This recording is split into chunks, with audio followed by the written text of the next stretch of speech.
അസ്സലാമു അലൈക്കും വറഹ്മത്തുള്ളാഹി. പ്രിയപ്പെട്ടവരെ, അറബി ഭാഷയിലെ താ എന്ന അക്ഷരം അതിനെ 5 പദങ്ങളിലേക്ക് മാറ്റിയാൽ അതാണ് വിശുദ്ധ ഖുർആനോടുള്ള നമ്മളുടെ ഒരു ബാധ്യതയായി, ഏറ്റവും ചുരുങ്ങിയ ബാധ്യതയായി നമ്മൾ മനസ്സിലാക്കേണ്ടത്. അതിൽ ഒന്നാമത്തേത് തിലാവത്താണ്. റസൂലുള്ളാഹി സ്വല്ലല്ലാഹു അലൈഹി വസല്ലമയുടെ തന്നെ ഡ്യൂട്ടിയായി പരിചയപ്പെടുത്തുന്ന യത്ലു അലൈഹിം ആയാത്തി, അള്ളാഹുവിൻ്റെ ആയത്തുകൾ തിലാവത്ത് ചെയ്ത് കൊടുക്കൽ. അപ്പോൾ നമ്മൾ പാരായണം ചെയ്യുന്നു, അതോടൊപ്പം തന്നെ തിലാവത്ത് മറ്റുള്ളവർക്കായി തിലാവത്ത് ചെയ്തു കൊടുക്കുന്നു. അപ്പോൾ പൂർണ്ണമായ, അതോടൊപ്പം തന്നെ അക്ഷരത്തെറ്റുകൾ ഏതുമില്ലാത്ത ആശയഗാംഭീര്യത്തോടു കൂടിയ തിലാവത്ത്, അതാണ് ഒന്നാമതായി നമുക്ക് വിശ്വാസി എന്നുള്ള നിലയിലുള്ള വിശുദ്ധ ഖുർആനോടുള്ള ബാധ്യത.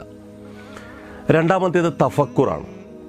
കണ്ണുകൾ പായിക്കാൻ, ആലോചനകൾ ഒരുപാട് സമൃദ്ധമായി മനസ്സിലുണ്ടാകാൻ, ചില കാര്യങ്ങളെക്കുറിച്ച് നിങ്ങൾക്ക് റിഫ്ലക്ഷനുകൾ ഉണ്ടാകാൻ ഖുർആൻ ആവശ്യപ്പെടുന്നുണ്ട്. അതാണ് തഫക്കുർ.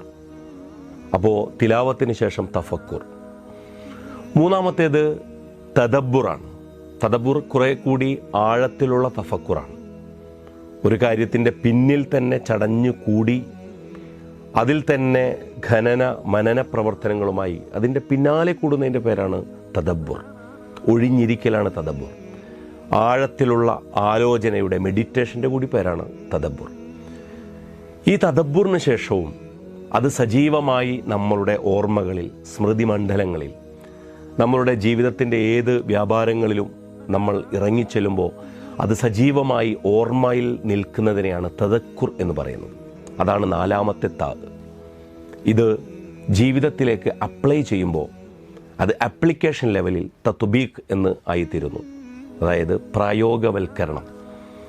ഈ പ്രയോഗവൽക്കരണം കൂടി ചേരുമ്പോൾ തിലാവത്തും തഫക്കുറും തദബ്ബുറും അതോടൊപ്പം തദക്കുറും തത്ബീഖും, ഈ 5 കാര്യങ്ങളെയും മനസ്സിലേക്ക് ഏറ്റെടുക്കുന്ന ഒരു വിശ്വാസിക്ക് എന്തുകൊണ്ടും പ്രയോജനകരമാകുന്ന കാര്യങ്ങളാണ് വിശുദ്ധ ഖുർആനിൻ്റെ അർത്ഥപൂർണമായ പഠനത്തിനുള്ള ഏതൊരു സംവിധാനവും എന്ന് പറയുന്നത്.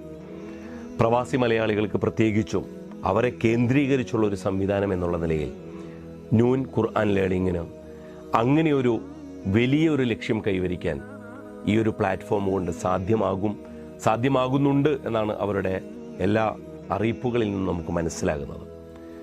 പ്രവാസി സുഹൃത്തുക്കളോട്, നാട്ടിലും സ്വദേശത്തുമുള്ള പ്രിയപ്പെട്ടവരോട് ഇതിൻ്റെ ഭാഗമായി നിങ്ങളുടെ തിലാവത്തും നിങ്ങളുടെ തഫക്കുറും തദബ്ബുറും തദക്കുറും തത്ബീഖും, പാരായണവും പഠനവും ഗവേഷണവും അതോടൊപ്പം നിങ്ങളുടെ ജീവിതത്തിലെ സജീവമായ അള്ളാഹുവെക്കുറിച്ചുള്ള ഓർമ്മയും പ്രയോഗ ജീവിതത്തിൽ നമുക്കുള്ള വിശുദ്ധ ഖുർആനിൻ്റെ പാഠങ്ങളും മനസ്സിലാക്കാൻ ഏറ്റവും മികച്ചൊരവസരമായി നൂൻ ഖുർആൻ ലേണിങ്ങിനെ നിങ്ങൾ മനസ്സിലേക്ക് ഏറ്റെടുക്കണമെന്ന്, നിങ്ങളുടെ സുഹൃത്തുക്കളിലേക്ക് എത്തിക്കണമെന്ന്, പരിചിത വൃത്തങ്ങളിലേക്ക് നിങ്ങൾ പരമാവധി ഇത് എത്തിച്ചു കൊടുക്കണമെന്ന് സംഘാടകർക്ക് വേണ്ടി ആവശ്യപ്പെടുകയാണ്.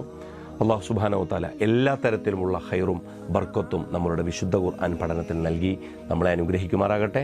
അസ്സലാമു അലൈക്കും വറഹ്മത്തുള്ളാഹി തആല വബറകാതുഹു.